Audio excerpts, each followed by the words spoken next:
Hey everyone, welcome back to Big Strong Book. I'm Reed, and today we are going to be going over chapter 32 of the Dragonbone chair, Northern Tidings. So I love the beginning of this chapter because you get Towser, the old jester, and you get Simon, the young, lovelorn lad.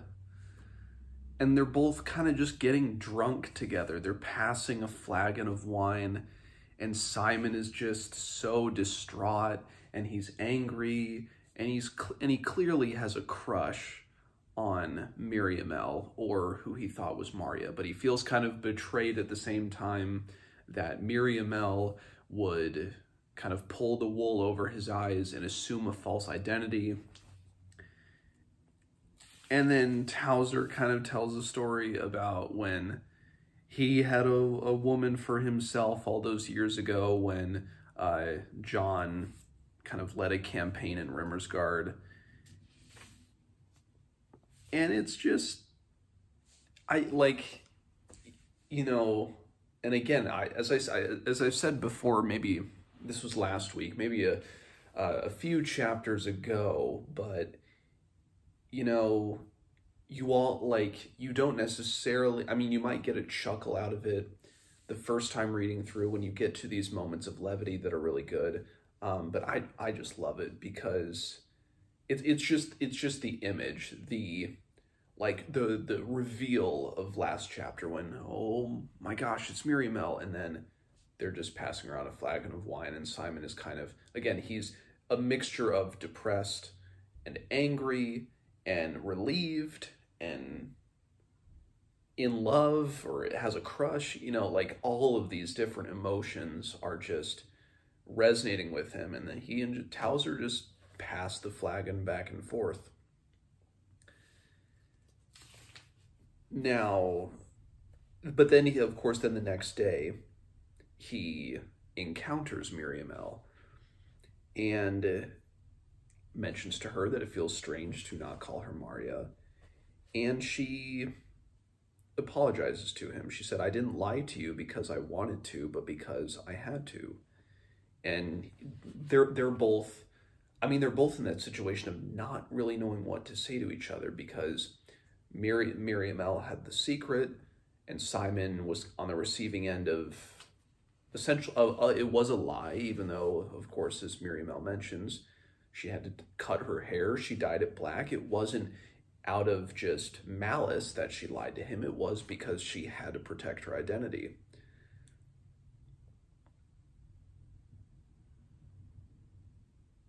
And Simon, again, still becomes angry and says, "I have to go. I've been sorting it all day. I'm sure your lady friends are waiting for you."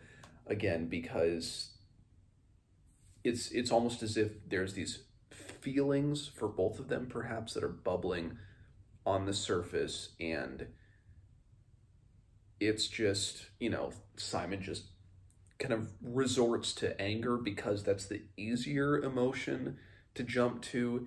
It's easier than really trying to suss out, because they are complex and mixed emotions that he is feeling towards Miriamel, towards the situation in general.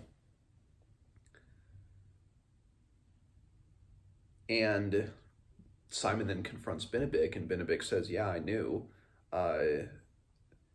And Benedict says, it was because a promise was made. I was agreeing before I knew to what, but it was only one day you did not know, and I did. Would there have been much difference made? She should have been telling you and me her own self. That is my thinking." And, and he says, and Simon says, "It isn't important now." And Benedict said he's hoping that it is so. And he also mentions that the Duke and Rimmersgarders have arrived. And they go into the Great Hall, and Duke as Grimner he lets it known to everybody that that Scully has essentially taken the North, and that there are these, obviously the Buchan that have risen, which we saw in the other chapter, and some people are a little more, leery. Some of the men from Nabin who have come, they're doubting that tale, but and we, it's the regional conflicts are really coming to light. Like it's the Nabonai versus the Rimmersgarder, and then everybody versus Benebik, because one Devasael says, openly gaped in amazement, he was not the only one. And is this one of the Buchan themselves come as emissary to Erkenland? Now I have seen everything under the sun and die happy. And of course that riles Benebik up, and then and Joshua says, Aiden's blood I will not have this. Are you men or children? Is Grimner. Benebik of Ekanuk is here by my invitation. If your man does not respect the rules of my hall, he may try the hospitality of a tower cell. And they have to get on the same page. Like, all of this. And Joshua he's the reason why they're all there. They're all there to support Joshua, to kind of, they're rallying under his banner, his theoretical banner.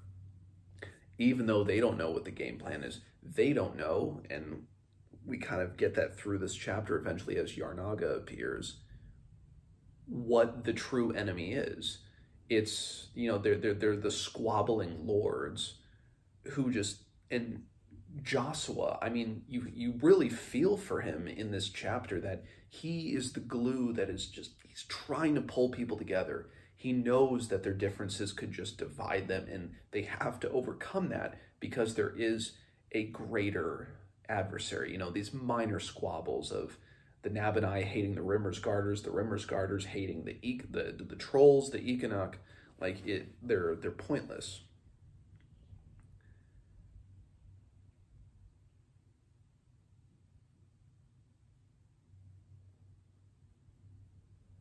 And then with Gwithin, he tells his Grimner, he's like, no, you're not. Your enemy isn't Scully, it's Elias. And, it's Guthwolf and Fangbald. And then Gwithin says, it is for you, Prince, to show us the lead. Your brother doubtless has plans for us all, as he has shown so clearly with you and his Grimner. Is he not our true and most dangerous enemy?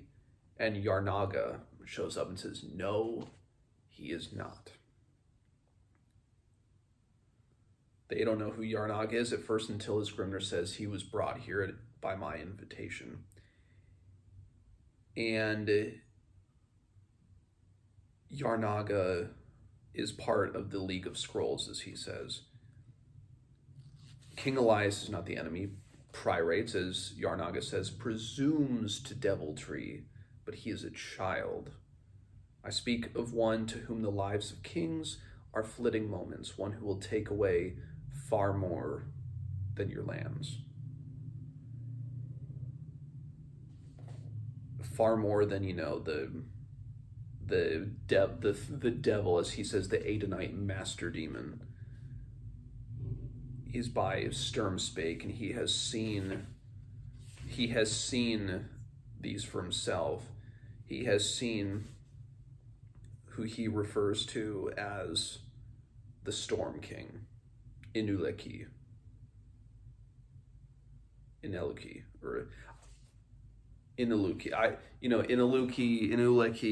I'm not sure how you pronounce the Storm King's name. But he's just about to tell the story, and he says that his first life ended late. The place where his first life ended lies beneath the foundations of the castle where your life began. So in Azwa or in the Hailed. That's where it ends. And of course, the next chapter is filled with the stories of Yarnaga. So Simon has mixed emotions about Miriamel. The squabbles of the lords of Osten are Joshua's trying to pull them together, and Yarnaga kind of points them in the direction because he has lived in the shadow of Stormspike. He has seen the Norns, and he says, no, our enemy is one called the Storm King, one who, yeah, he's waited for this for over 500 years. Your lives are hours, days to him. Your whole life is just a little moment in time to him, that he is their true enemy. So a very interesting chapter, setting up kind of more of an expositionary chapter next, but an important one. Certainly one that I'm sure for many first-time readers is welcome this far into the book. So in terms of spoiler stuff, I might have a few comments here. So spoilers from here on out. So it's just funny to see the Simon and Miriam, like, that romance where, the feelings that Simon has, Miriam might have it at this time too, and to know where they end up. Like Simon and Miriam end up together, and it's humorous, it's heartwarming in a certain aspect to see that. I'm certain I'm not alone in that regard. But then, then the squabbles with Yarnaga. I believe Yarnaga dies at the end of this book, kind of with the siege of Naglamund, the Battle of Naglamund at the end of Dragonbone Share. I believe that, that is forthcoming as well. So we have that event too, that will be coming soon.